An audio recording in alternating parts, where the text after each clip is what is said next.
Jerusalém novamente para Jerusalém. Eles começam a edificar, dentro ali os contemporâneos de Ageu, Zorobabel, Zacarias, alguns outros personagens. Eles vão edificar ali o templo. O Ageu é o edificador do templo, os primórdios. Mas a Bíblia vai dizer que depois disso vai passar muitos anos, aproximadamente 90 anos, e os muros de Jerusalém continuam tribulados e as portas fedidas. Eu trouxe um relato na última quinta, de que livro, o historiador conhecido como Flávio José, ele narra de uma forma diferente do que a impressão que temos quando lemos a Bíblia, no capítulo 1, e na verdade Neemias ele foi surpreendido pela notícia de Jerusalém, de como estava Jerusalém. Então eu quis trazer uma abordagem para vocês de como estava Jerusalém, para que hoje nós pudéssemos apresentar, falar sobre o perfil de um líder ou característica de um líder, segundo o que nós falamos na última quinta. Só para revisar, talvez se você que não veio, se trouxe caneta e papel, nós falamos na primeira abordagem, nós falamos do estado de ruína e miséria que estava em Jerusalém, trouxe isso para vocês, e quando eu nem entrei muito em detalhes, mas a situação de ruína e miséria, porque a cidade estava assolada, automaticamente desabitada, as pessoas não queriam mudar onde moravam, quando voltava para Jerusalém, as pessoas na verdade começam a morar nos arredores de Jerusalém, fora dos portões, fora dos muros. Por quê? Porque os portões de Jerusalém e os muros estão escondidos. Então, automaticamente, uma cidade sem muros, sem porta, automaticamente não tem proteção. Eles preferem os arredores de Jerusalém. Tanto é que, detalhe da Bíblia, que Jerusalém está desabitada, em ruínas. Falei disso, situação de ruína. Apliquei isso também nos dias da igreja. Falando da realidade, também, no segundo tópico na última quinta, no sentido de enxergarmos a realidade. Eles estavam ali vivendo tantos anos, mas acomodados, de certa forma, com o que estava acontecendo. E trouxe também, apliquei isso nos dias da igreja também, no sentido de algumas pessoas conformadas com, de repente, algumas coisas ruins, aquela pessoa que já se conformou como está. Eu chamo de crente Gabriela. Eu nasci assim, eu sou assim. Gabriela. Então, aquela pessoa conformada. Nós abordamos isso na última quinta. E eu tenho que fazer no final da quinta que o horário, eu também tem que ser muito pontual no horário, porque eu entendo que os irmãos vão se deslocar, então vou procurar 9h30 terminar, pode sossegar o seu coração, e terminando aqui, seguindo a minha linha aqui, ou não, eu termino. Com respeito aos irmãos, como nós iniciamos quase no horário, também terminaremos no horário, em nome de Jesus. Nós falamos, nós tínhamos que falar ainda, na quinta passada, sobre mão na massa. Abra sua Bíblia, por favor, Neemias capítulo 4, verso 6. Eu preguei nessa temática aqui na nossa ceia no mês passado, e eu inicio falando sobre mão na massa. Eu fiz duas observações, que eu faço a vocês também, para que nós possamos entender aí o que é mão na massa.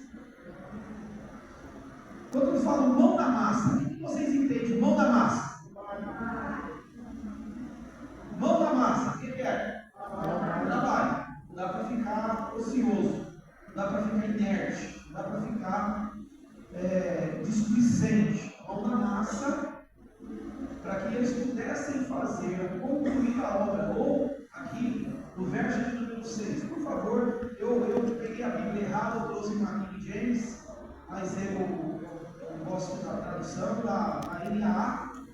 Quem achou aí? capítulo 4, verso de número 6. 4, 6, por favor.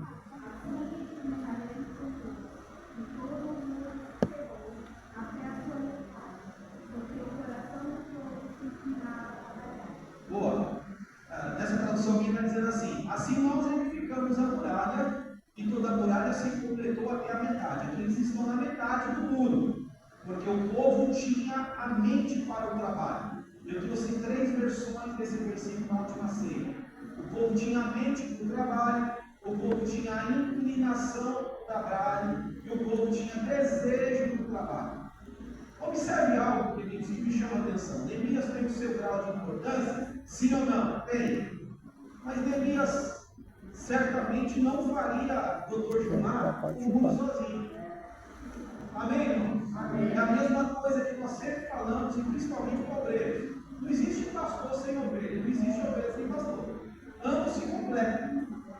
Não existe líder sem liderados. E não existe liderado sem líder. Ambos se completam. Essa é a ideia. E eu trouxe aqui, irmãos, que, claro, Neemias, quando chega em Jerusalém, Neemias não chega com o rótulo de alguém famoso, de alguém capaz. Pelo contrário, se bem que podemos ler uma definição dessa ideia de ser um qualquer, por quê? Porque a sua ocupação lá em Suzano, ser copeiro do rei, não era para qualquer um.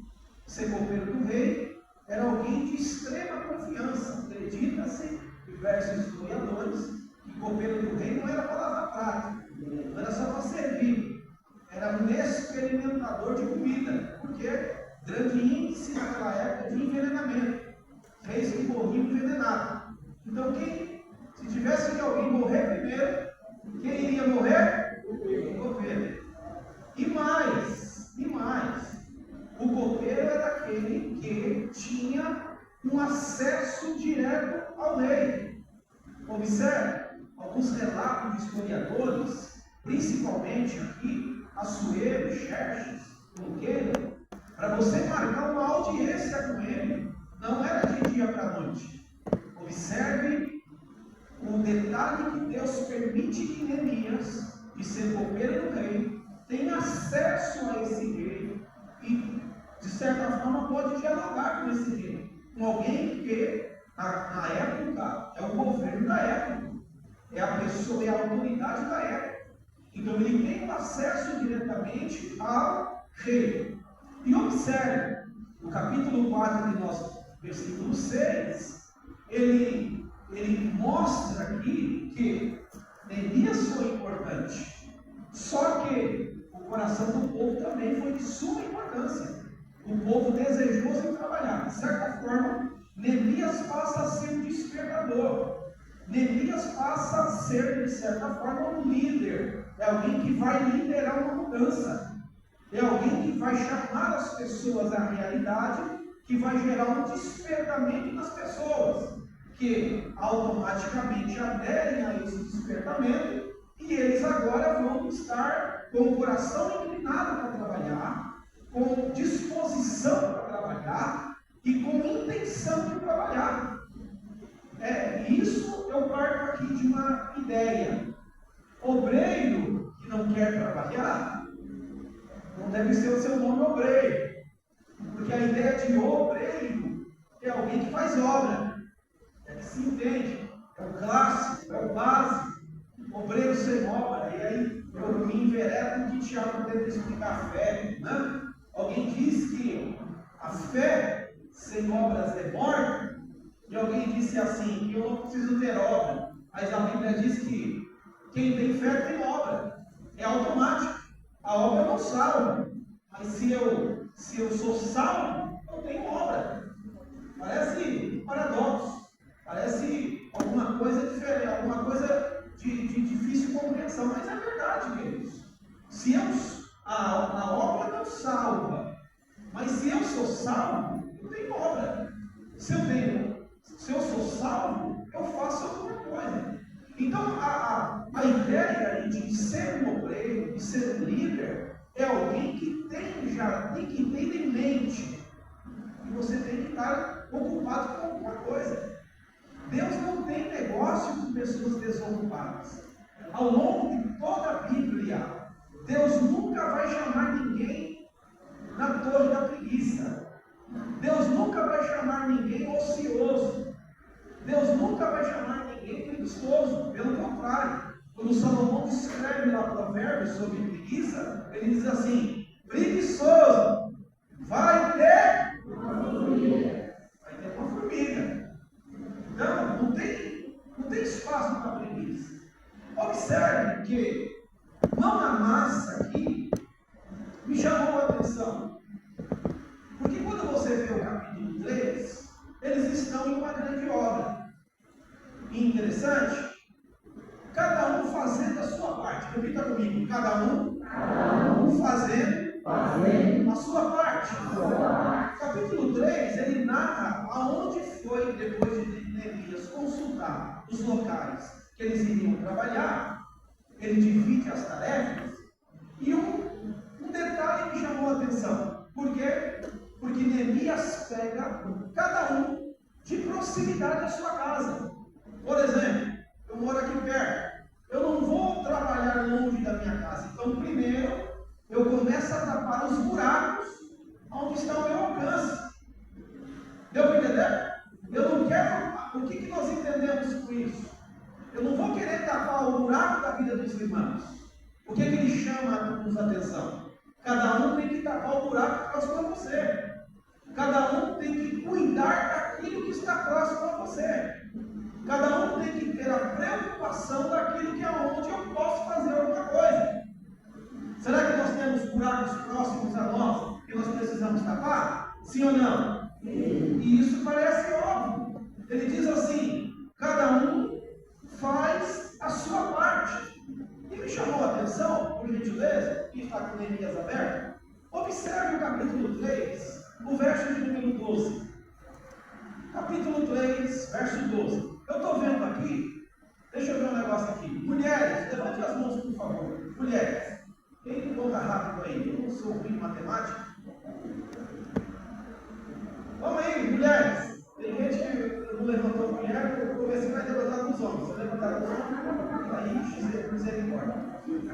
Vamos lá, mulheres, vamos lá. 1, 2, 3, 4, 5, 6, 7, 8, 9, 10, 11, 12, 13, 14, 15, 16, 17, 18, 19, 20.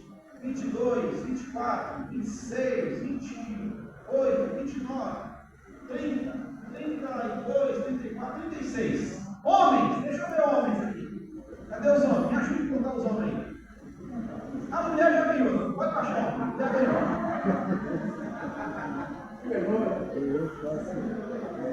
A mulher ganhou. Então vai ser muito bom a observação que eu fiz no verso 12. Por gentileza, quem achou o verso 12 aí?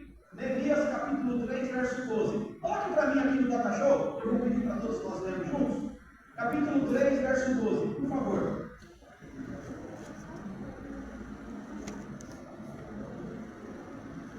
Vamos lá, vamos juntos aqui no Data Show? No 3, 1, 2, 3. Ao lado dele, quem fez os pecados foi Salum, filho de Aloés, governador da outra metade.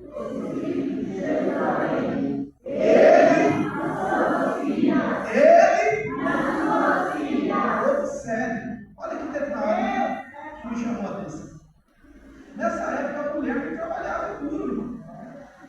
E principalmente de um chefe tribal, de alguém que não era pouca coisa, doutor Gilmar, de alguém que governava metade de Jerusalém. Quando ele se apresenta para o trabalho, ele não apresenta os seus filhos.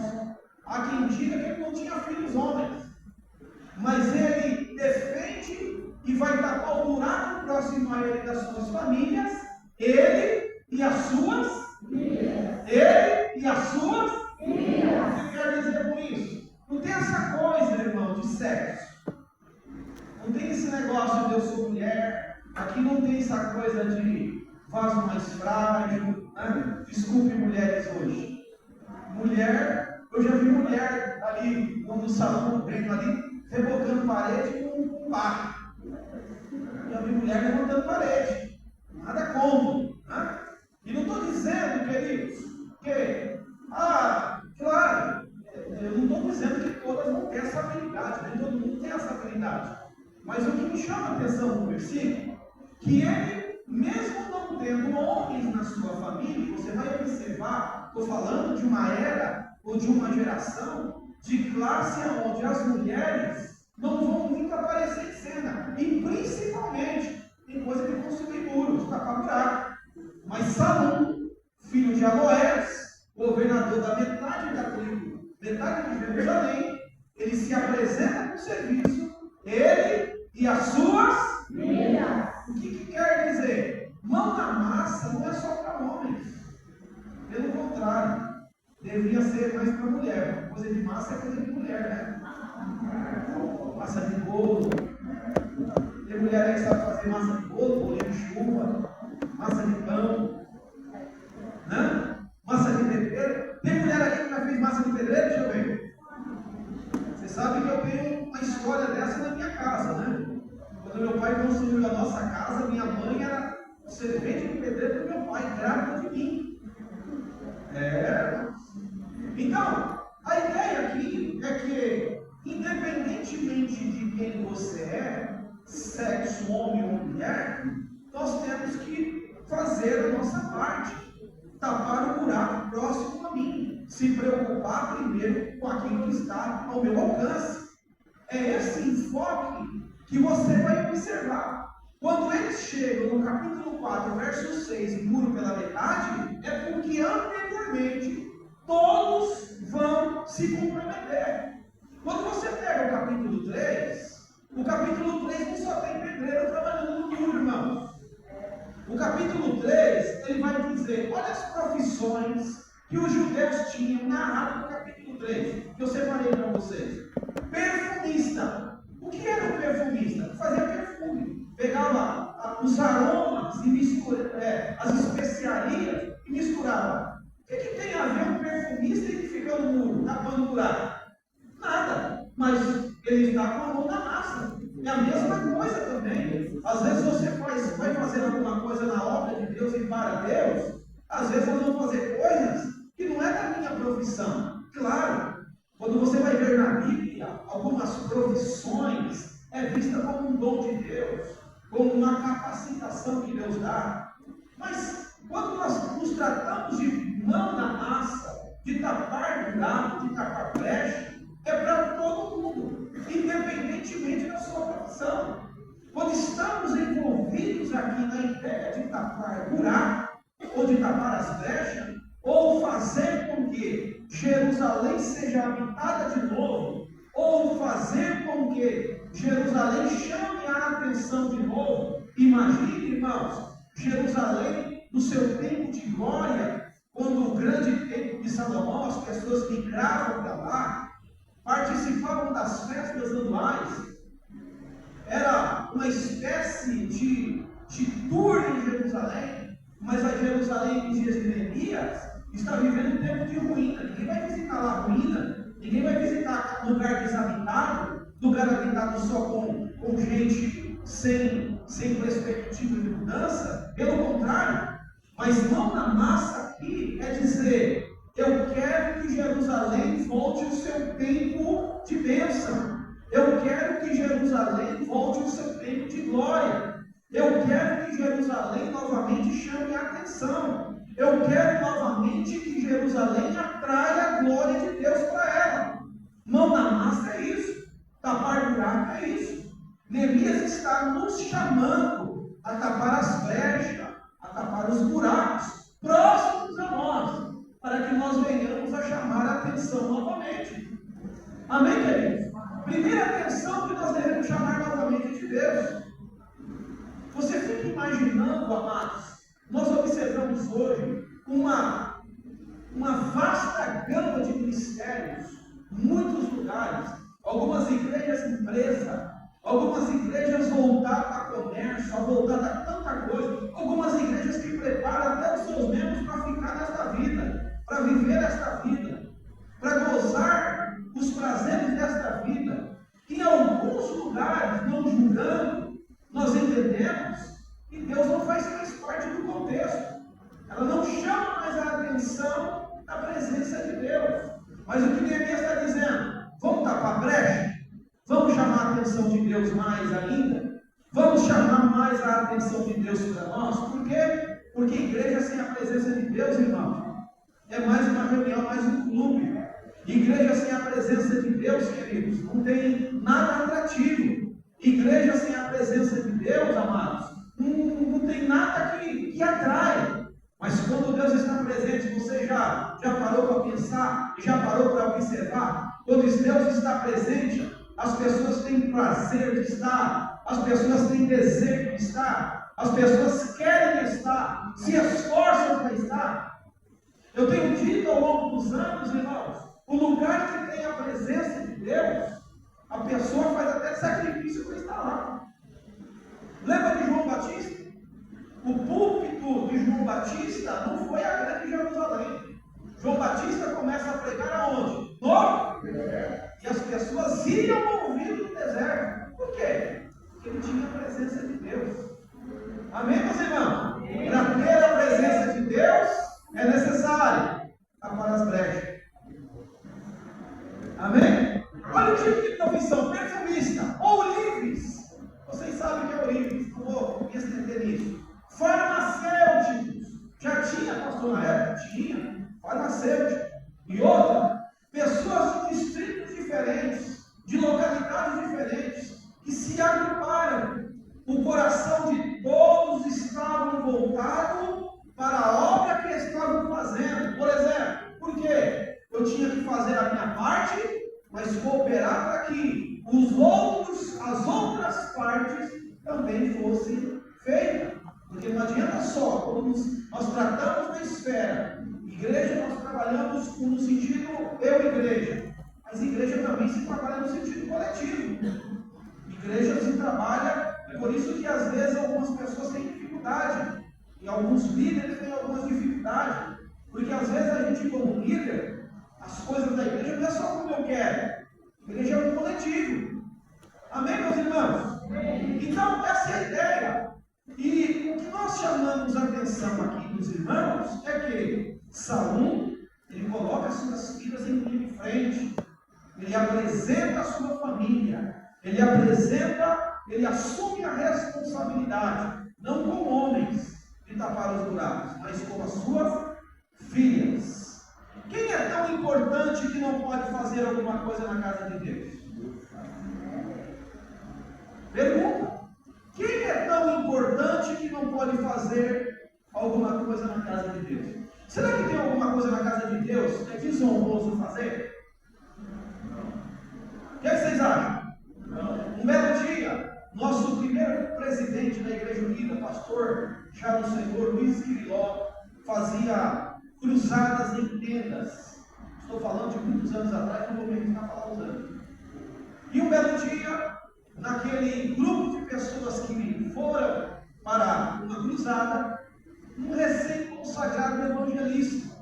E na hora de mão na massa, de armar a tenda, pastor Gileno, tinha que todo mundo pegar a marreta para ficar lá a tenda e amarrar. Chegaram para esse evangelista, para ele levantar cedo para armar a tenda, ele disse assim que isso não era função dele. Que ele não era evangelista para ficar colocando tenda no lugar, porque ele foi chamado para pregar. É verdade, irmãos. Será que tem alguma coisa desonrosa? Por exemplo, obreiro, a gente sempre fala: pastor, precisa limpar o banheiro. Será que é desonroso para mim, pastor? Claro, graças a Deus eu não preciso fazer isso. Tem irmãos que se habilitam, tem irmãos que se comprometem de fazer. Mas se for necessário, é desonroso fazer isso? Eu vou até contar um fato para vocês. Não me mandem limpar vômito de criança, né? Que vai ser 2 pontos que vai ter que limpar. Eu sou muito fraquinho nessas coisas. Mas é desonroso isso? Não. Então não existe nada desonroso na obra de Deus. E a minha pergunta: quem é tão importante que não pode fazer alguma coisa na casa de Deus? Ou mesmo, quem é tão insignificante que não tem condições para tal? Ah, pastor, eu não sei fazer nada. Ô, irmão,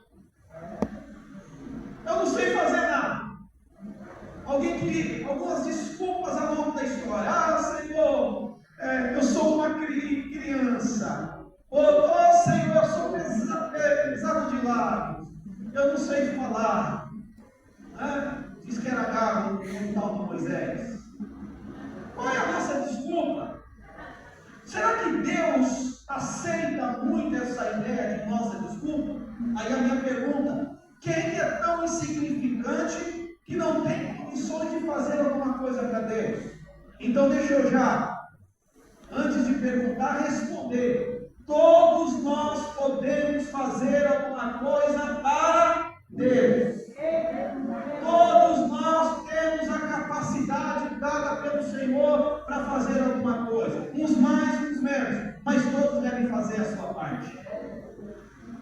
Claro que quando nós entramos no que a Bíblia fala disso, a Bíblia diz assim que Deus dá dons ou talentos, como queiram, cada um segundo a sua capacidade, dá a quem quer. Alguns recebem 5, alguns recebem 3, alguns recebem 1, e às vezes quem recebe 1 enterra um que recebeu, como diz a Bíblia.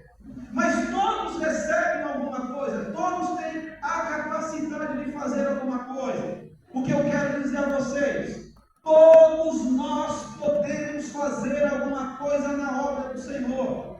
Claro, meus irmãos, tem coisas que às vezes despertam mais interesse. Tem coisas que às vezes você vai aparecer mais.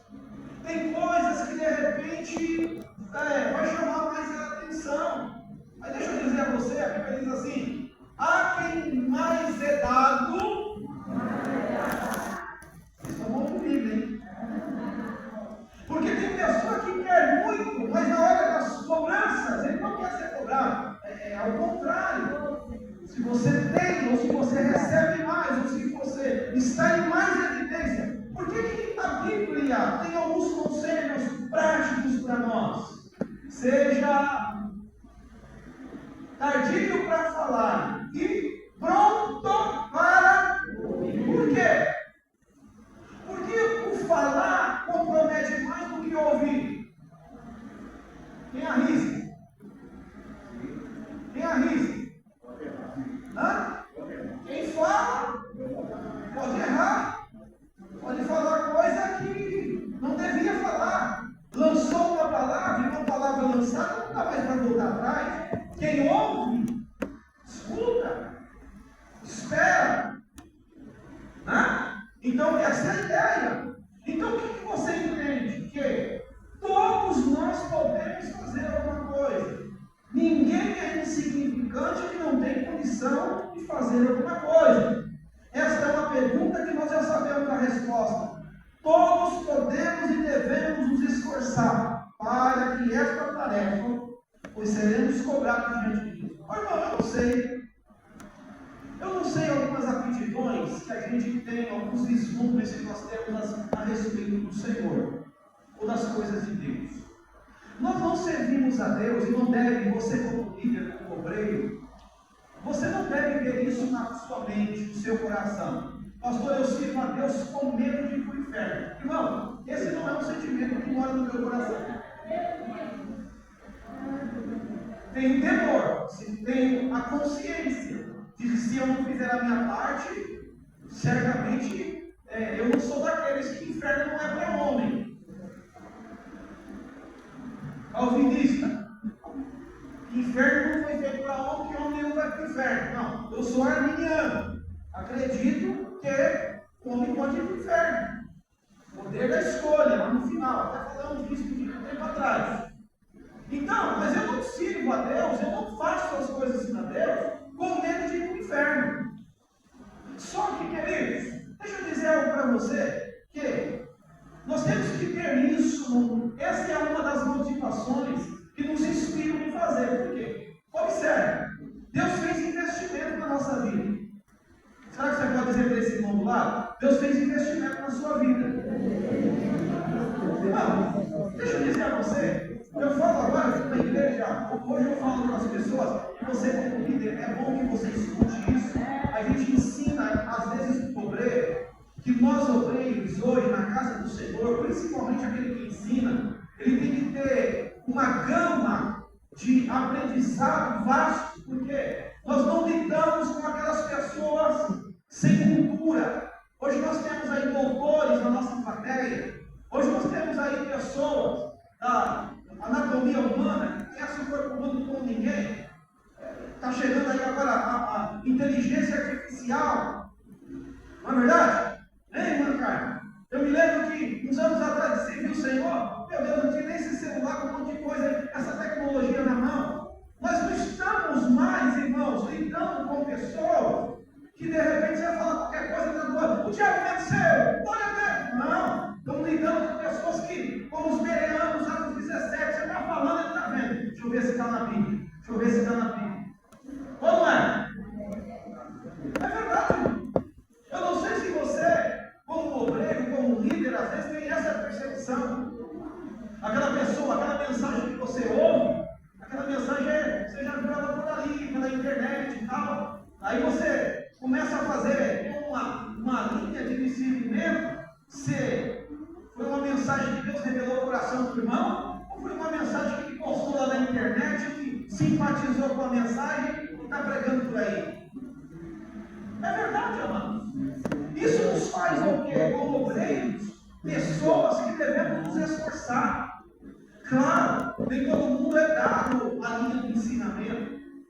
E tem alguns conselhos práticos da Bíblia.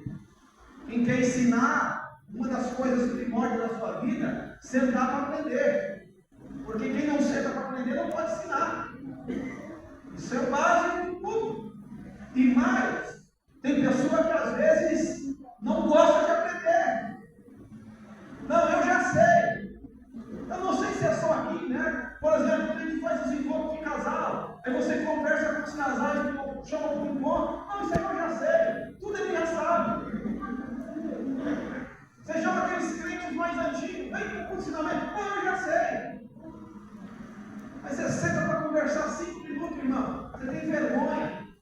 Porque sai tanta coisa da boca que até Deus duvida que saiu da boca do irmão. Por quê? São pessoas que às vezes não têm a Bíblia como referência. Mas eu estou falando da Bíblia. Não estou falando do obreiro. Se você é um obreiro, se você tem um chamado, se você tem se esforçado, tem uma tarefa na sua mão, você tem que se esforçar, você tem que aprender, você tem que fazer o seu melhor. Amém? Por quê? Porque você vai comparecer diante do Senhor. Você vai prestar conta, nós vamos prestar conta. Quando alguém vira para mim como pastor, dizendo algumas coisas, não se estressa com algumas coisas, irmão. Tem coisa pastoral que não dá para abrir mão, não dá para fingir que não está vendo.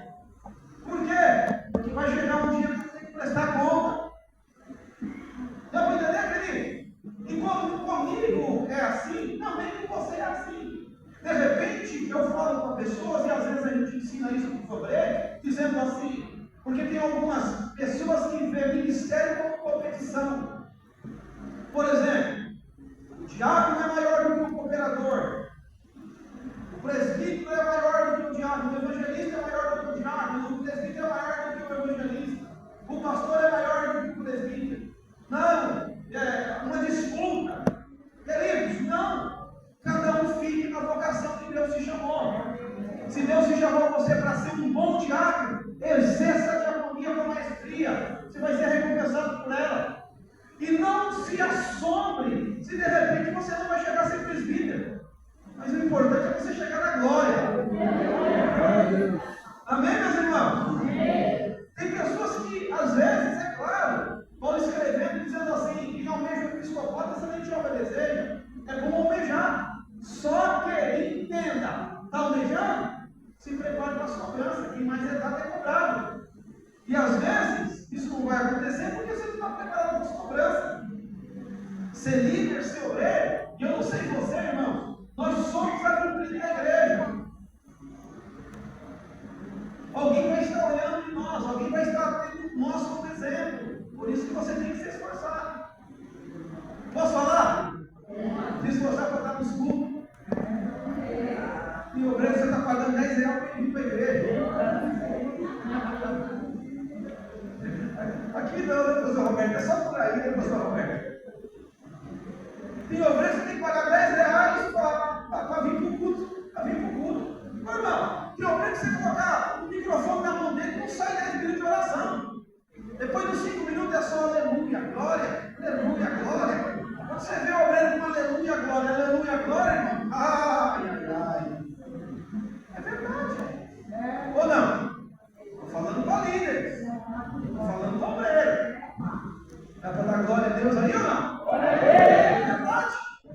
Então, queridos, nós não devemos, eu escrevo aqui, nós não devemos negar fogo. Nesses dias, o reino de Deus conta conosco. Nós temos uma missão. Que missão? Queridos, a igreja pode ter muita coisa para ser feita. Eu falo para os irmãos assim, às vezes nós como igreja estamos envolvidos em construção. Mas antes de construção, antes de trabalhar socialmente no bairro, antes de fazer dia social, antes de cortar cabelo de gado, fazer um monte de coisa, a igreja tem uma missão. Qual é a missão da igreja? Pregar o evangelho. Essa é a missão que o Senhor otorgou. Nós temos uma missão. É verdade, irmãos. A igreja pode ter infinidade de afinidades ou de coisas que convergem com seus membros. Mas a igreja tem uma missão. Igreja que não anuncia o evangelho tem que está descumprindo a sua missão. Nós não devemos negar fogo. Abra sua Bíblia, por favor. Eclesiastes 9:10. Meu Deus, eu estou já 30 minutos falando, não nem entrar, nem consegui entrar no misericórdia. Vamos lá, vamos rápido. Entrar e sair aqui. Eclesiastes 9:10 e Mateus capítulo 25, verso 14 e verso 15.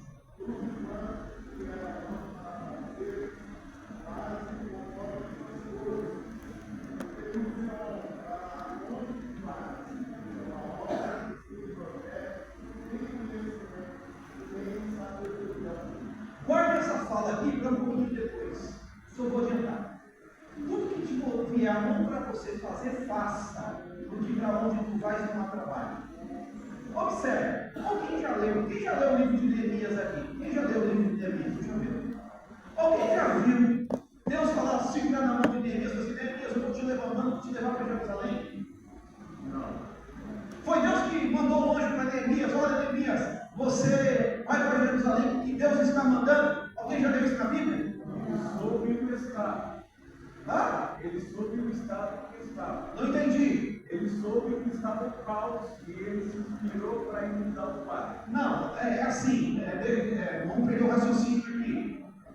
Deus não falou para ele, ele viu a situação e se dispôs a fazer alguma coisa. Eu vou falar isso, já vou trabalhar, então não vou entrar muito nisso aqui. Então, qual que é a ideia? Veio algo para você fazer, o seu líder confiou alguma coisa para você fazer, o seu pastor confiou alguma coisa para você fazer, ou alguma coisa, a situação te levou, você está no ambiente e você tem que fazer. Faça, meu irmão, faça. Eu vou orar a Deus. Apareceu uma coisa, não, eu vou orar 4 meses. Não tem coisa que fazer na hora. Não é isso? Orar 4 meses, 5 meses. Não, vou orar 3 anos. Não, estou dizendo que você não precisa orar. Mas eu acredito que você já está orando. Já há um tempo. E quando aparecer a oportunidade, de certa forma vai ser uma confirmação do seu coração que está orando. Entre e saia. Mateus 25, 14 e 15. Para encerrar isso aqui.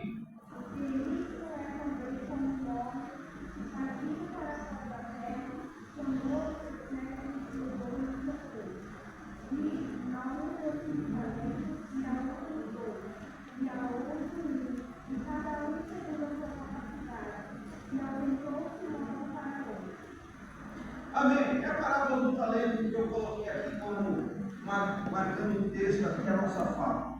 Eu escrevo assim: é triste ver alguns talentos sendo desperdiçados ao longo da caminhada. Certamente irão olhar para trás e dizer: que arrependimento de não ter feito. Irmão, tem uma oportunidade na nossa vida que não bate em uma 2 vezes. É uma vez só. Diz o gaúcho, tem algum gaúcho aqui? O gaúcho diz que o cavalo selado não para a segunda vez diante dele. Então, quando ele aparecer, monta nele. Essa é a ideia, não perca a oportunidade. É assim, irmão. Queridos, a obra de Deus também é dessa forma. Às vezes, a necessidade nos coloca na situação como Neemias. A necessidade nos faz agir, querer ajudar. Se você for olhar a sua capacidade, se você for olhar a sua condição, se você começar a pensar comigo, eu tenho isso, eu tenho aquilo, irmão, ninguém vai fazer nada para o Senhor. Se você for esperar, quando você estiver bem,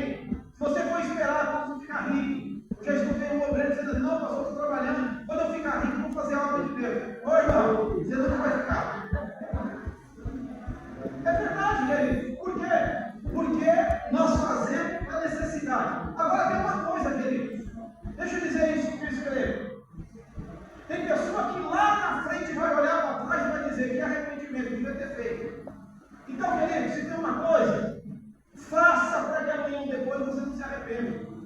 De Deus ter confiado alguma coisa na sua mão e você ter tido a oportunidade de marcar a história ou de fazer alguma coisa que o seu nome vai ser lembrado.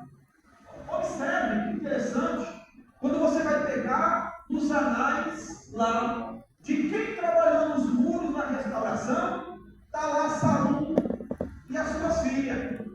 E vai ter nome de nobres que não vão estar lá. Por quê? Porque negaram fogo, porque não quiseram.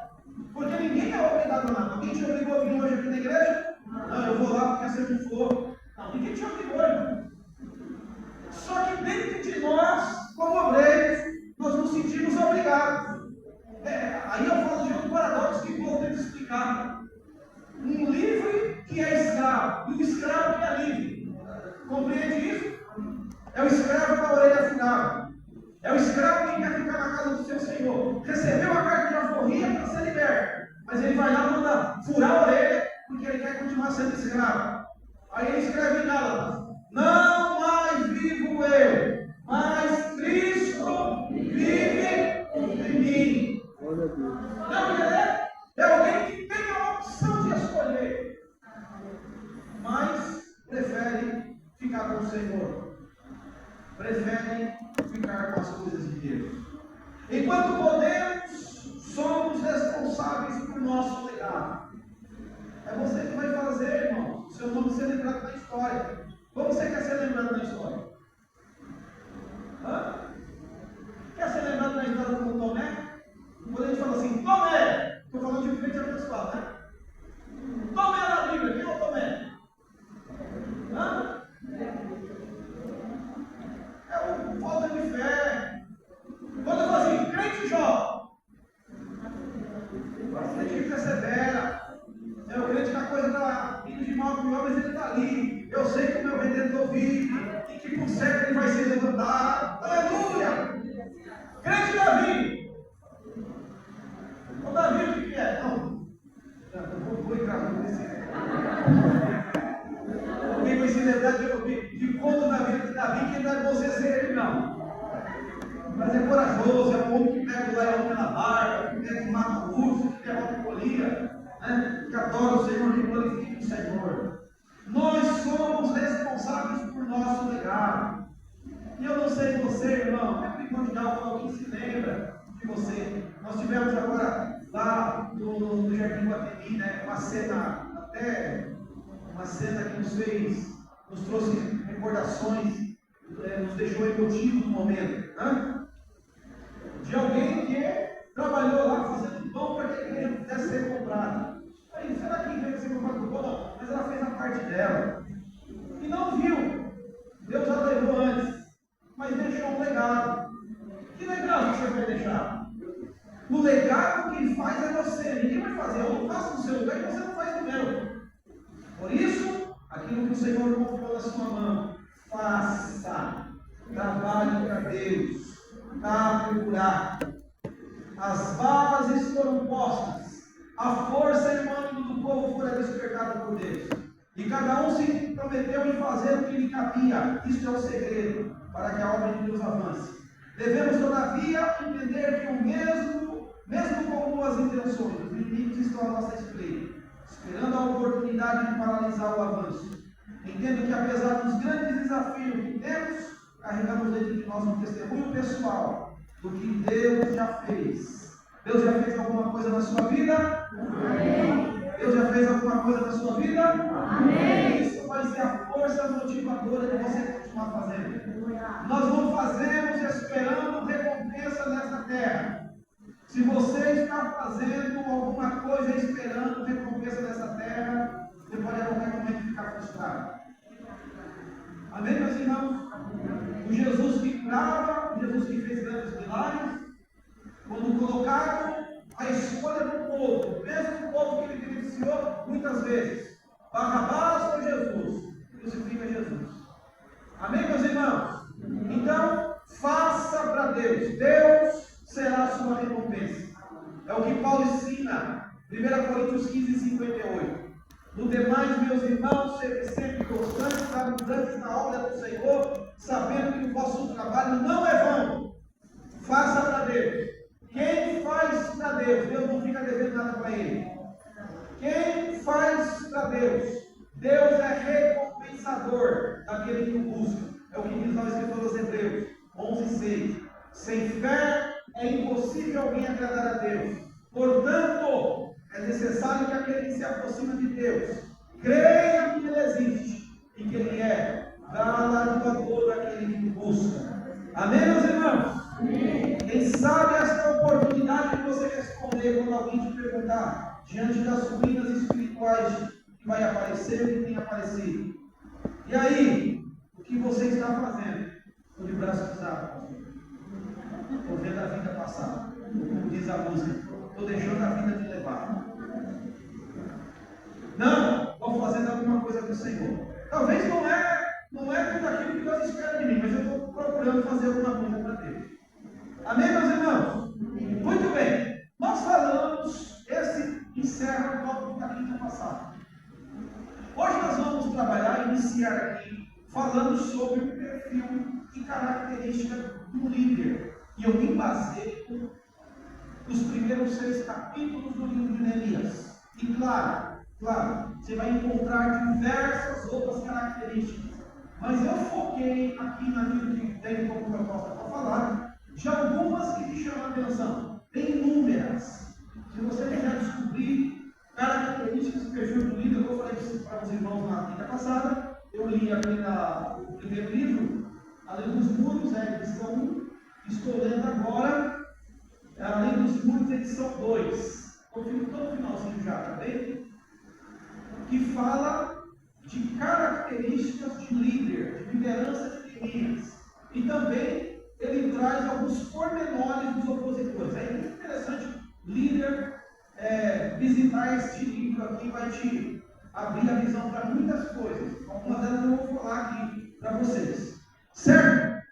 Primeira, então, certamente nós, obreiros da casa do Senhor, nós podemos extrair diversas observações, diversas características. Claro, e eu até chamo a atenção de vocês, que eu vim hoje para fazer uma proposta de Deus para vocês, de nós, nesse próximo mês, lermos os 13 capítulos do livro de Neemias. Irmão, isso é uma sentada só, é 1 horinha, 2 horas no máximo você lê o livro. É rapidinho. É uma visoiada só, 13 capítulos. Passa como se fosse a madrugada de manhã. É rapidinho, rapidinho. Quem concorda comigo aí para nós lermos esse próximo mês o livro de Neemias? Livro de Neemias. O que nós vamos ler no próximo mês? Livro? Neemias. Livro? Neemias. Então vai ser o nosso desafio agora para esse mês. Certo? Porque eu não estou abordando todo o livro. A proposta nossa não é. Senão eu vou ficar aqui o resto do ano falando do livro de Neemias. Tem muito assunto. Né? A proposta é a gente sintetizar. Eu quis chegar até a construção dos muros. 52 dias. Está no capítulo 6. Agora, hoje, nós vamos iniciar falando de algumas características que vai nos chamar a atenção. Pastor, mas tem outro? Tem diversas. E vai ser a tarefa de lição de casa. Quem estudou aqui que a professora dava tarefa de casa para vocês? Deixa eu ver. Eu vou dar uma tarefinha de casa para vocês. Tarefa de casa para vocês. Vocês vão, no livro, descobrir características e perfil de líder que vai te chamar a atenção. No próximo mês, eu vou dar a oportunidade, eu vou trazer 3 prêmios para vocês. Daqueles que trouxerem uma característica a menos citada, porque vai ter alguns que vão repetir. Então, a menos citada, porque tem algumas que são óbvias, né? Algumas delas eu vou falar agora. Não tem umas que são óbvias, mas eu quero que vocês leiam, releiam. Não sei se tem essa palavra reler, até tem. Se não tem, vai ir ao breve, vai não vai hoje. Então, vocês lêem e vão ler novamente, ler de novo, né? Que é 1 horinha só. Né? E vocês vão lá no livro, pastor, eu acho que Neemias, o perfil de um líder de Neemias, eu coloquei isso aqui, me chamou a atenção. Na outra quinta nós vamos abordar, abrir a sessão que os irmãos falar, aquelas que tiver menos vezes repetida, que é uma coisa singular, e você, claro, tem que defender a tese dessa linha que você está apresentando aí, tá? Por que você acha que ele é isso? Aí você tem que falar, né? Quer dizer, se não for tão óbvio, vai ter que ser falado. E aí as 3 menos citadas nós vamos dar para vocês, intuita que vocês leiam o livro de Líderes. Amém? Todos entenderam? Amém. Tudo bem? Primeira característica que me chama a atenção, e eu coloco aqui para vocês, Neemias era um patriota e um altruísta. Repita comigo: patriota, altruísta. Mais uma vez: patriota, altruísta. O que é um patriota? Patriota é alguém que ama a sua pátria. Sim ou não? Tem patriotas aqui? Amém. Sim ou não? Sim. Interessante que nós, como servos de Deus, nós somos patriotas 2 vezes. Sim ou não? Nós defendemos. Tem algum irmão aqui que não é brasileiro? Todos aqui são brasileiros? Se nós estamos falando que nós somos patriotas no prisma terreno, nós somos patriotas, nós somos brasileiros. Então defendemos a nossa pátria. A nossa pátria é o... Só que nós temos dupla cidadania. Não estou falando aqui dos cidadãos italianos, que tem passaporte italiano. Estou falando independente disso, da sua estilo, da sua árvore genealógica. Você tem dupla cidadania. E não precisa ser no tempo de Paulo, que dupla cidadania se comprava. Cidadania romana comprava. Estou nem falando disso. Estou falando mesmo de você que não tem R$1 na carteira hoje, e comeu um pãozinho com manteiga, e nem manteiga era aquela margarina bem chula, mas está aqui e você tem dupla cidadania, porque você é patriota, você é brasileiro e você é um cidadão do céu. Cadê o cidadão do céu? Neemias é um patriota. Isso fica claro quando você inicia, porque quando ele ouve o relato, ele estava onde? Em Suzã. Suzã era distante de Jerusalém aproximadamente, ou melhor, exatamente 1.560 quilômetros. Longe, não era como hoje, 1.500 quilômetros você faz aí, de carro 12 horas, não, 14, 15 horas de carro. Avião, 1 hora, 2 horas, sei lá. Naquela época, a viagem demorava 4 meses para chegar. 4 meses. Não era uma distância qualquer. Era aproximadamente quase a mesma distância lá que aquele rapaz, quando vai, Jesus está sendo crucificado, Simão Sirineu, que veio do norte da África. Se eu não me engano, é 1.500 e poucos quilômetros também, na Bíblia. Então, era uma distância grande para a época. Mas quando ele observa o relato, e mesmo estando bem em Suzã, ele é tão patriota que ele quer saber. E patriota sem ter nascido lá. Por que se entende? Ele não nasce em Jerusalém. Ele nasce no período de cativeiro. Só que a pergunta que ele faz: como está a cidade dos meus pais? O sepulcro dos meus pais. A cidade do sepulcro dos meus pais. É alguém que, mesmo estando longe da sua pátria, é alguém que está preocupado com a sua pátria. Deu para entender? E isso, quando nós observamos, nós vamos ver detalhes assim. Se tem alguém, ao longo da Bíblia, patriota, era judeu. Judeu sempre foi patriota. Sempre foi alguém preocupado com a sua pátria. Um patriota é alguém que ama a sua pátria. E alguém que se esforça para ser útil a ela. Por exemplo, não ingressa nas Forças Armadas quem não for um patriota.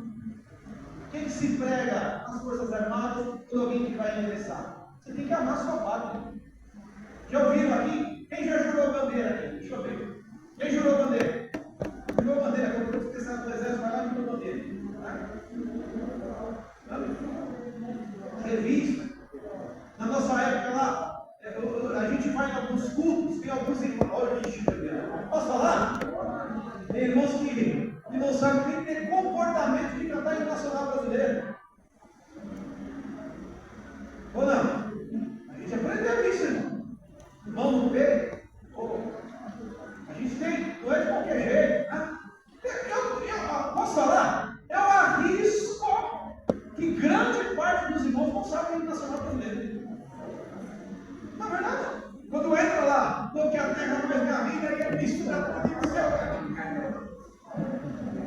Observe, irmãos. Eu vou falar onde eu quero chegar. Tem um propósito disso aqui. Quero que você entenda muito bem. Neemias era um patriota. Repita comigo. Ele era um patriota. É alguém que ama a sua pátria, é alguém que se esforça para ser útil por ela.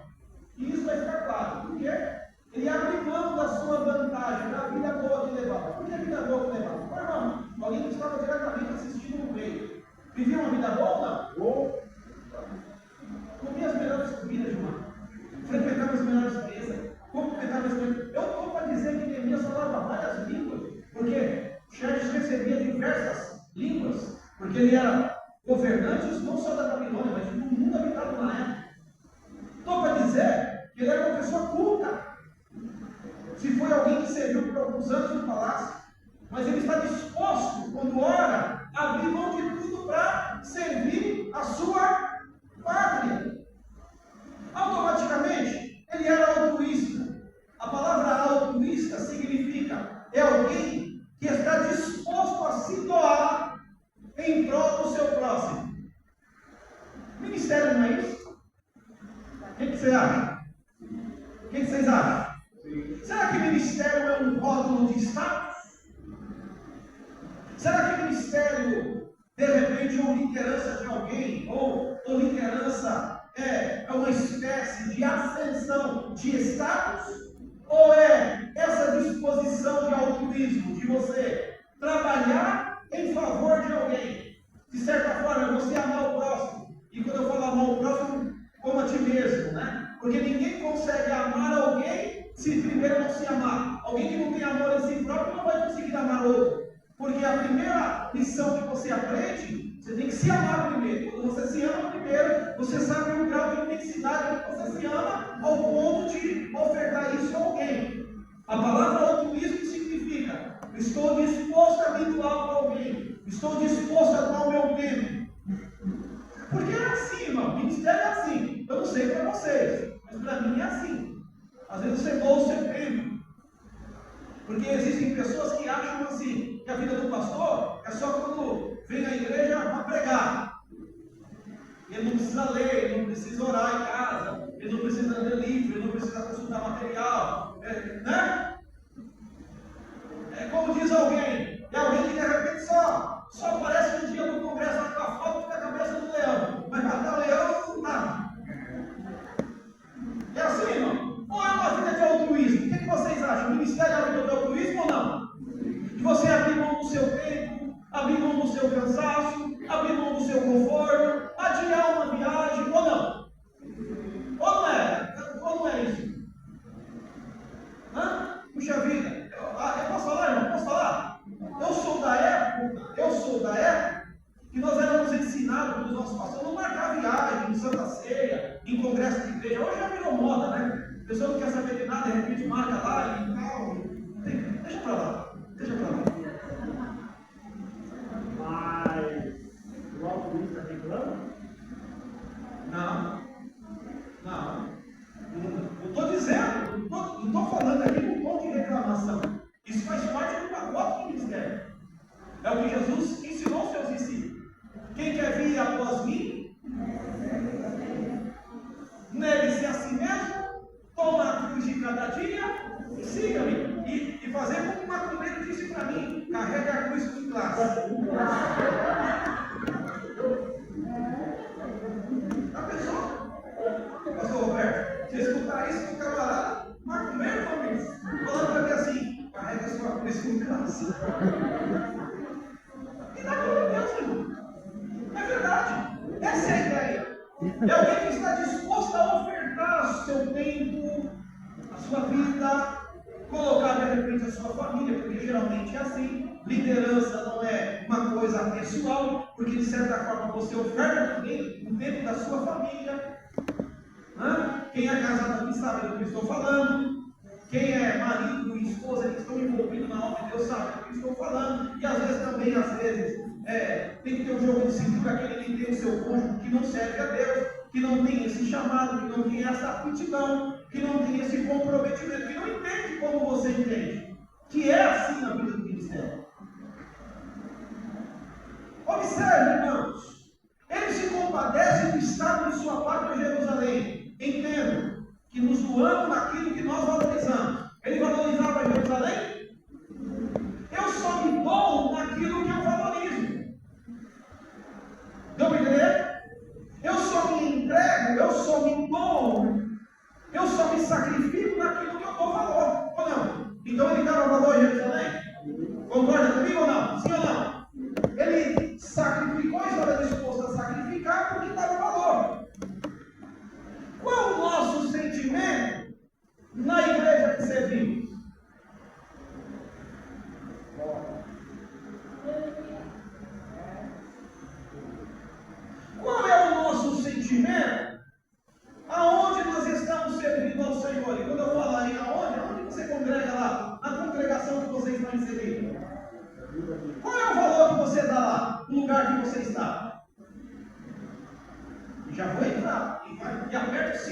corda.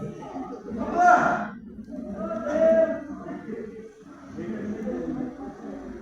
Aqueles que estão envolvidos com a liderança da igreja, porém, primeiro, não se compromete integralmente, não procura exercer com maestria o seu chamado. A pessoa tem um talento, mas faz de qualquer jeito, como dizia na quinta do mês passado, faz o servir a Deus de meia boca, quando dá, quando pode, e você percebe que a pessoa tem vocação. Isso certamente colocará o local de seus dotes em nível elevado. Por exemplo, quando você entrega tudo o que você pode, quando você entrega todo o talento que Deus confiou na sua mão, quem ganha com isso? É a igreja que você congrega, é as pessoas que estão à sua volta, é as pessoas que, de certa forma, são ministradas por você, é as pessoas que, de repente, que te servem, são beneficiadas quando você exerce integralmente e cabalmente aquilo que Deus confiou na sua mão. Só que nós só entregamos aonde nós valorizamos. Então o que eu descubro? Eu descubro que tem alguns líderes que tem que ter esse perfil de temias, de patriotismo. Por quê? Porque tem alguns líderes que não entregam tudo que pode no lugar que está inserido. É forte? Como diz alguém? Congregam na devida congregação, porém falam mal dela.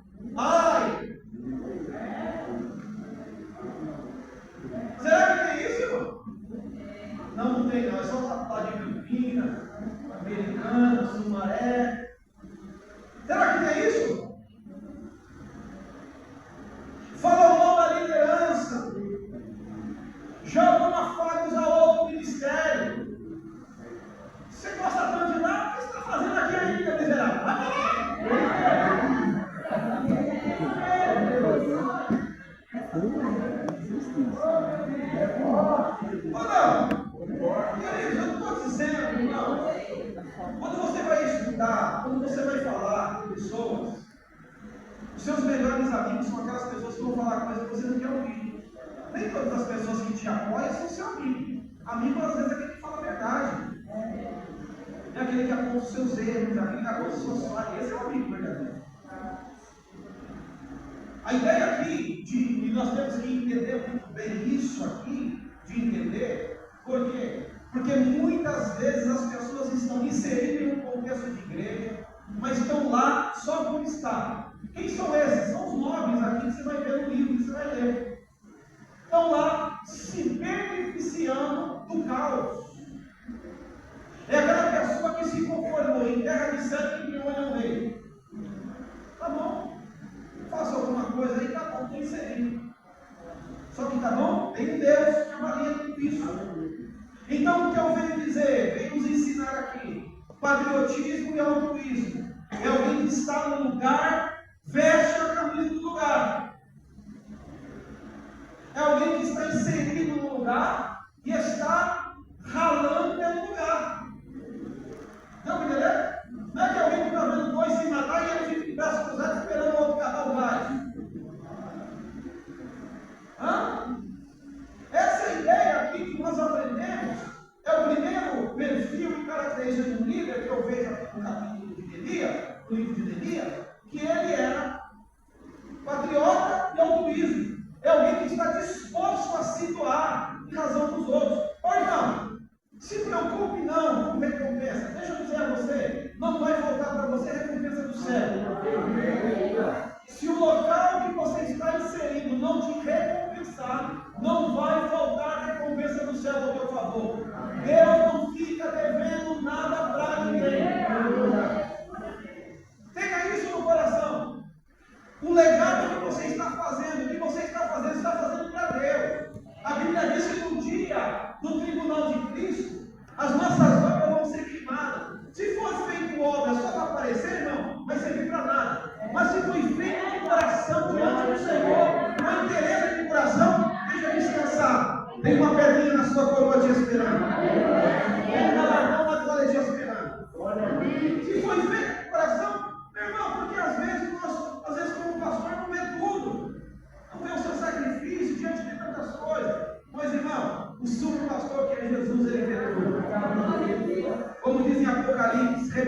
pelos seus 7 olhos. 7 olhos no Apocalipse eu vejo tudo. É um Deus que vê tudo. Quando ele fala às igrejas da Ásia, ele diz assim: eu sou o candeeiro, que estou no meio dos 7 castiçais. É o Deus que está no meio da igreja. E no meio da igreja ele vê tudo, ele recompensa tudo, segundo a sua vontade. Então descanse o teu coração. Só que entregue tudo que você pode. Se doe, seja um patriota, defenda o lugar que você congrega. Ô irmão, eu sou da igreja unida. A igreja unida é uma igrejinha, eu não sei o que lá, tem um pastorzinho lá, que tem que dar uns gritos lá, né? Mas eu gosto mesmo. Ô irmão, vai para lá! Veste a camisa. Experimente lá na torcida do Corinthians, lá com a camisa do Palmeiras, você vai apanhar. Aqui não é muita crente, aqui não tem glória, né? Aí irmão, veste a camisa. Seja patriota, defenda a sua casa. Está faltando um monte de coisa, tem um monte de coisa para aprender, tem um monte de coisa para consertar. Deus está te levantando, está abrindo a sua visão para você ajudar a consertar. Em vez de, às vezes, criticar, mão na massa, como nós falamos anteriormente. Faça alguma coisa para o Senhor. Neemias, a primeira característica aqui, Neemias era patriota e altruísta. Jesus, como pastor, ele deu a sua vida por nós, nos ensinou muito bem a ideia de se doar. Ele doou a sua vida. Paulo falou aos Efésios, no capítulo 5, ele exemplifica isso, falando, ainda comparando o amor do marido com a esposa, comparando o amor de Jesus pela noiva igreja. É um amor de entrega. Esse deve ser o amor da nossa entrega. Essa deve ser a nossa disposição de entregar. Fazer o nosso melhor. Ser um patriota, colocar o homem em segundo de si. Ô irmão, eu não sei você, eu tenho convicção, certeza. Foi Deus que me inseriu na igreja unida. Com todo respeito aos irmãos que vieram para o ministério. Eu não vim de outro ministério. Foi a igreja que o Senhor me chamou para ela aqui. Nada contra quem veio de outro ministério, glória a Deus da sua vida, que só está aqui somando conosco. Então, se eu estou aqui, desde os meus primórdios, só conheço esse ministério, não passei em outro, eu vou falar mal dele? Eu vou lutar, vou ajudar, vou trabalhar para que ele cresça, para que ele se desenvolva, para que ele melhore, para que ele se aprimore, para que ele se desenvolva. Eu vou fazer o meu melhor naquilo que me compete, para que ele avance. Vou ficar falando mal dele. Amém, irmãos? Seja patriota, seja altruísta. Amém? Repita comigo: patriota e altruísta. Amém? Segunda característica de perfil aqui de Neemias: oração e disposição. Repita comigo: oração e disposição. Neemias orava, sim ou não? Neemias orou, sim ou não? Sim. Fica claro e evidente quando você observa isso, e é isso que vai fazer com que alguém se disponha. A oração nos faz estar disposto.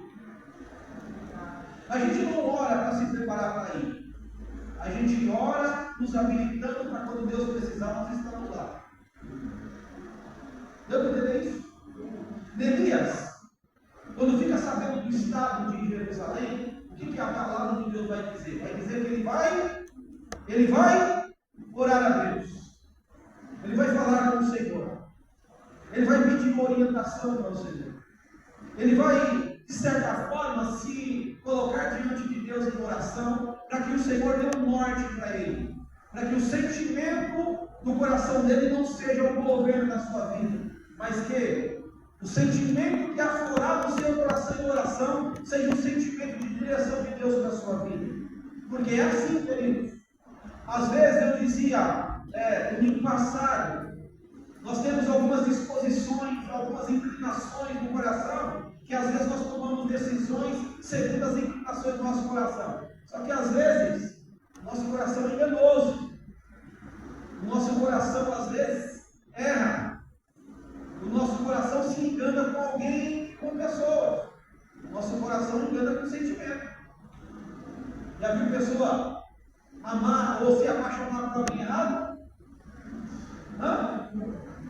Eu dizia para uma classe, um pessoal aí, né? Uma galera jovem aí, né? Então, algumas meninas meninas, ou eu não falo só menina, mas falo menino também, só se apaixona por quem não devia. Né? Eu dizia para alguém esses dias, o doutor Gilmar, devia se apaixonar por um camarada, precisa se levantar cedo e vai trabalhar. Mas não é apaixonar por um menino que veste calça no meio da. Deixa eu falar que tem jovem aí, vai falar. É verdade, irmão. Coração do homem é enganoso. Só que nós vamos ver uma coisa.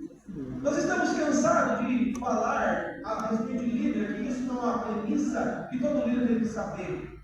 Líder, obreiro, irmão, tem que ter vida de oração, tem que orar. Vocês oram aí? Amém. Deixa eu dizer algo para vocês. A oração de vocês é só na igreja? Não.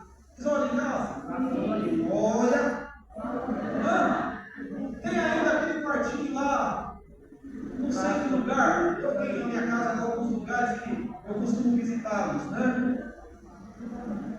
Quando não tinha a casa de ninguém, eu orava no banheiro. Virou o banheiro que você pegava assim, pegava nas duas paredes, né? Aí, graças a Deus, sempre tem alguns lugares mais amplos para orar. Porque eu falava uns dias atrás com os irmãos, eu tenho um hábito ruim, mancado, que eu oro para todo mundo escutar. Eu não consigo orar. Uma madrugada a cama levantou assustada, a pessoa que estava entrando, alguém rasgando, eu estava orando. É verdade, irmãos. Eu não falo isso para mérito, irmãos. De certa forma, assim, é uma necessidade que nós temos como líder. É uma necessidade que nós temos como obreiro da casa do Senhor. A gente não faz isso porque para estarmos, não, pelo contrário, é uma necessidade. E tem algo que eu digo para vocês. Eu falava para os irmãos, amados, a nossa fala, eu não preciso falar de colocar o que eu estou fazendo para dar aprovação naquilo que eu estou fazendo. Não, olha, eu estou fazendo isso aqui porque Deus falou. Tem coisa que a gente vai fazer e Deus não falou e Deus não mandou. Mas você está orando e sentiu uma inspiração e vai fazer. Então nós aprendemos isso. Nós estamos cansados de falar isso, de ouvir isso. Por quê? Porque a premissa primordial na vida de um líder ou na vida de alguém que foi chamado por Deus e levantado por Deus, orar. Ou colocar qualquer questionamento que ronde e que paire no seu coração de dúvida diante do Senhor. Deixa eu dizer algo para vocês. Não tem algumas coisas que ocorrem no âmbito da igreja, que a gente não adianta reclamar, não adianta reclamar de irmão, não adianta reclamar que tem pastor, tem coisa que é para o quartinho da oração. Não sei se vocês têm isso. Senhor, está acontecendo isso aqui, mostra para mim se isso aí é. Não tem coisa que não adianta você reclamar. Porque se você reclamar, não vai mudar nada, você vai criar inimigo, você vai ter pessoas que não vão compreender aquilo que você está falando, ou aquilo que você está imaginando. Tem coisas que é para a oração. Neemias entendeu muito bem isso. Neemias, quando observa o estado de Jerusalém, ele leva para a oração. E na oração, Deus dá para ele disposição de altruísmo, de se colocar na brecha. Deus não falou para ele ir para Jerusalém, mas ele se dispõe. Quando eu escrevo isso aqui, eu me lembro do profeta Isaías no capítulo 6. Lembra lá? Há quem diga que a primeira experiência marcante na vida de Isaías foi ali. Ele era um profeta, mas não tinha vivido uma experiência marcante. Há quem diga, começa lá o capítulo 6, o ano em que morreu o rei Uzias, parente dele, eu vi o Senhor. Aí ele conta lá. Aí no final, lá um pouquinho mais adiante, ele vai dizer, há-se uma pergunta no céu e ele reconhece o seu estado de calamidade, de pecador, de miserabilidade que ele tinha como ser humano, falho. Ai de mim que eu vou perecer. Eu sou homem de lábios impuros e habito no meio de povo de cruzado. Porque essa era a concepção de alguém que tinha um encontro com o Senhor, de alguém que reconheceu o seu estado pecador. Alguns acharam que ia morrer. Isaías não é diferente. Só que tem um detalhe. Depois a Bíblia diz que Deus, de certa forma, dá ordem ao anjo, pegue lá uma pedaço, brasa, toca no seu lado, muda a sua vida, e de repente vem a pergunta: precisamos enviar alguém. Quem nós vamos enviar? O que Isaías faz? Deus falou para ele assim: Isaías, eu preciso de você. O que Isaías faz? Senhor, está precisando de alguém? Eis aqui, Senhor, eu estou disponível. Pode me enviar a mim. Estou entendendo, Jesus, o que o Senhor quer. Disposição. Você entende isso, irmão? Deixa eu dizer a você, queridos, líder. A oração te dá disposição. A oração te dá suficiência. A oração te dá apetite para você se envolver com as coisas de Deus. Alguém vai te dizer assim: meu irmão, deixa para lá, isso é problema. Mas a oração, quando você ora, a oração te leva para colocar onde Deus quer te usar. A oração te leva para o centro das atenções. A oração canaliza a sua disposição de servir, de se doar, de se dispor. E Deus te usa e Deus te levanta para a glória dele. Amém? É de suma importância isso. Neemias, ele ora, e é o que nós temos que fazer. Abra sua Bíblia, 1 Tessalonicenses 5,17. Conhecido. Orar só os domingos. Orar só a quarta do sábado. Orar só na quarta-feira. Orar só para almoçar. Orar só para perguntar. Orar só para dormir. É isso aí que está dizendo? 1 Tessalonicenses 5,17. Está escrito: 1, 2, 3. Orar sem cessar. O que é isso, pastor? Então não vou fazer mais nada na minha vida para orar? Não é isso que eu estou dizendo. Mas é o exercício que todo líder deve fazer. Tem alguma demanda, tem algumas coisas que você precisa de um esclarecimento, do entendimento da parte de Deus? Ore. Deus dá entendimento, Deus dá esclarecimento, Deus dá discernimento, Deus dá direção, Deus dá norte, Deus dá habilidade, Deus capacita. Deus capacita. Quando você ora ao Senhor, rapidinho para concluir aqui, eu falei que ia terminar o horário. Filipenses 4, 6 e 7. Filipenses 4, 6 e 7. Quando você procura, a oração de Neemias nos ensina a quem recorrer. Quando o nosso coração está duvidoso, o que fazer? O que fazer quando o nosso coração está duvidoso? Olha, quem achou aí?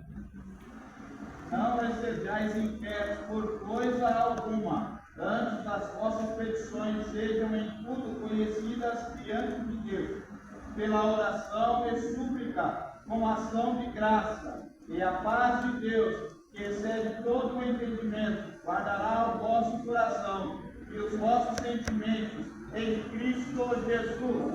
Amém? Não precisa ficar inquieto por nada. Isso, irmãos, nós estamos vivendo dias que nós precisamos nos atentar para esses textos bíblicos. Dias de inquietações, de ansiedade, dias que todos nós, irmãos, ninguém de nós estamos blindados disso. De vivermos uma ansiedade exacerbada. De vivermos uma ansiedade fora do comum. Tanto é, vocês sabem disso, até domingo de sábado, agora a gente trabalha com jovens, alguns anos já se fazem aqui. Nós estamos vivendo o Setembro Amarelo. Quem sabe? Quem ouviu falar do Setembro Amarelo? Só um. Setembro Amarelo. Vocês sabem o que significa? Hã? Os irmãos não sabem? A delegação não sabe? Hã? Prevenção. Hã? Prevenção ao suicídio. Prevenção. É prevenção, não é incentivar. Queridos, não sei se vocês se atentam para notícias, irmãos, de muitos líderes, obreiros, pastores se suicidando. Crentes se suicidando. Sabia disso? Nenhum de nós estamos blindados dessas coisas. É de suma importância que nós tenhamos uma vida de oração, que nós tenhamos um cuidado do nosso emocional. Pastor Ricardo escreve aqui: o cuidado do líder deve ter como seu lado emocional. As coisas não dão certo, das ansiedades, de preocupações, de coisas que tem para resolver. É muito importante você tomar cuidado com isso. E primeiro, faça aí a casa da oração. Não esqueça disso. Como nós dissemos, a oração vai fazer com que você esteja em sintonia com a vontade do Senhor. Paulo escrevendo a Romanos capítulo 12, para que nós conheçamos qual seja a perfeita, a boa e agradável vontade do Senhor. Ore, queridos, se coloque na disposição de Deus. Disposição, não sei se você percebeu, Deus não falou com Neemias que ele era escolhido, mas um líder com disposição em servir o rei se compromete com a causa. Um líder com disposição em servir o rei se compromete com a causa. E lembra do texto de Paulo a Timóteo: procura apresentar-te a Deus como um obreiro e não aprovado, que não tem que se envergonhar. Maneja bem a palavra da verdade. Procure apresentar como alguém aprovado. Amém, queridos? Glória a Deus. Meu horário não dá para ir mais além. Mas deixa eu chamar a atenção a uma temática da próxima quinta, que nós vamos abordar essa continuidade aqui.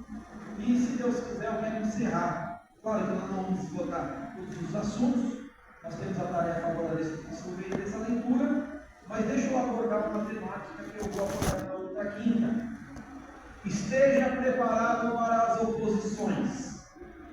5 tentativas de oposições, ou 5 estratégias de oposições.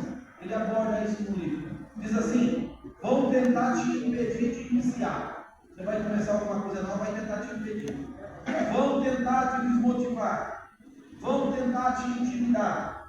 Vão tentar te retardar. E vão tentar te destruir. Que coisa interessante, irmãos. Que coisa interessante. A estratégia de soldado ferido. Eu fiquei impactado com isso que eu li. E na verdade é uma coisa prática. Estratégia de soldado ferido. O diabo não está interessado em matar. Aí ele aborda uma estratégia de soldado ferido. O que é isso? Os inimigos, houve um período de guerra que os inimigos não primavam por matar um outro soldado. Eles tinham como primórdio do outro humano em ferir o soldado. Porque morreu, você vai deixar lá, vai acabar. Mas um soldado ferido vai demandar pelo menos 2 soldados para tomar conta do soldado ferido. É por isso que às vezes a estratégia do diabo nesses dias é ferir, é machucar, é pessoas com algumas mágoas, com algumas coisas mal resolvidas, com algumas palavras internalizadas dentro do seu ser, dentro do seu coração, mas que o Senhor Jesus, no nome do Senhor, guarde o seu coração e te ensine você guardar. Faço minhas palavras em Salomão em Provérbios. Se tem alguma coisa boa que você deve guardar, guarde no teu coração, porque dele provém as fontes da vida. Provérbios 4:22. Guarde o seu coração. Que o Senhor continue guardando o seu coração, dando graça, te fortalecendo. Deus abençoe a sua vida. Deus continue com você. Que você seja um Neemias lá no lugar onde o Senhor te chamou para você servir. E que você sirva, continue servindo ao Senhor com interesse de coração, sendo patriota, sendo um altruísta, sendo alguém que ore, sendo alguém que coloque a mão na massa, sendo alguém que some no reino de Deus, porque certamente Deus vai te recompensar para a glória do seu santo nome. Amém, meus irmãos? Glória a Deus. Deus abençoe os irmãos.